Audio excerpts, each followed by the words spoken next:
So, what exactly is a domain? Put simply, it's the set of all x values that a function will actually accept. In other words, the inputs you can safely plug in without breaking the rules of math.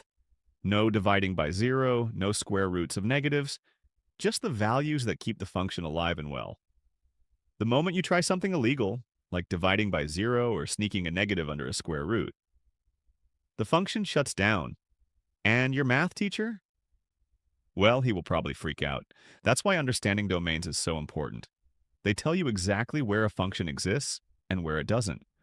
First off, in math, we can't divide by zero, right? So whenever there's a denominator, that denominator must never equal zero. Here's an example. Here the denominator is 2x plus 3. We set it not equal to 0. Solve it and find that x equals negative 3 halves makes the denominator 0. That's the forbidden spot. So the domain is all real numbers except negative 3 halves. Put simply, any x works as long as it isn't that number. On the graph, you'll see a little gap at that value. That's the place where the function just doesn't exist.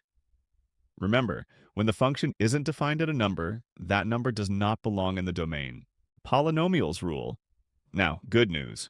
Polynomials are our easiest friends. They happily accept every real number. Why? Because adding, multiplying, or raising real numbers to powers always gives a real result.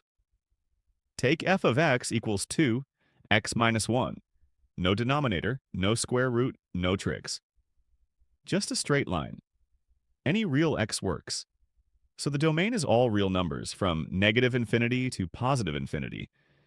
Even if we add powers like x squared plus 3x plus 2, it's the same deal. Still all real numbers.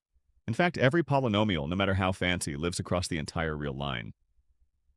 Simple, right? In the real number system, we can't take an even root, like a square root, of a negative number. So, whenever you see an even root, the inside, the radicand, must be greater than or equal to 0. 0 itself is perfectly fine. Example, f of x equals square root of x minus 1. We require x minus 1 greater than or equal to 0, which means x greater than or equal to 1. So the domain is all numbers from 1 to infinity, including 1. By contrast, odd roots like cube roots are chill. They allow negatives, positives, and 0. So on this example, x plus 2 can be anything, so the domain is all real numbers. So the quick rule is, even roots, radicand greater than or equal to 0. Odd roots, no restrictions. Next up, exponentials. Take y equals e to the power of x. Raising e to any real power works just fine. No restrictions. So the domain is all real numbers, from negative infinity to positive infinity. Even if we shift it like y equals e to the power of x plus 3, nothing changes. The exponent can be any real number, so the domain is still all real numbers. The only caution, if you see a denominator, a root, or a logarithm inside that exponent, then you have to check restrictions again. Here's the big one, logarithms.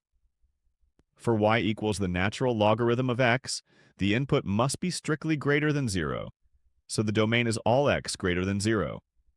Example, y equals the natural logarithm of x plus 2.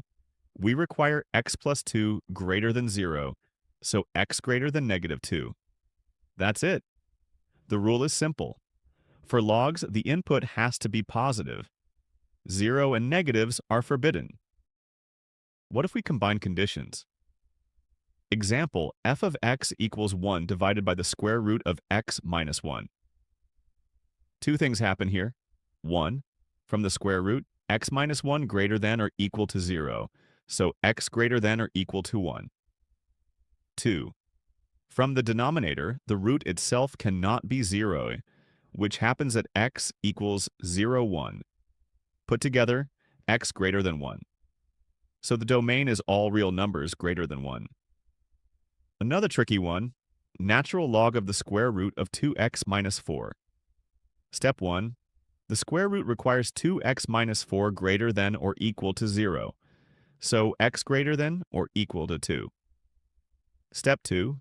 The logarithm requires its argument, the root, greater than 0. Now, the square root of 2x minus 4 equals 0 when x equals 2. But we can't take the natural log of 0. So even though the square root allows x equals 2, the log kicks it out. Final domain, x greater than 2. That's all for today. I'll leave you with a cheat sheet with everything we've seen. Take a screenshot and remember to do your homework, especially when you don't feel like it.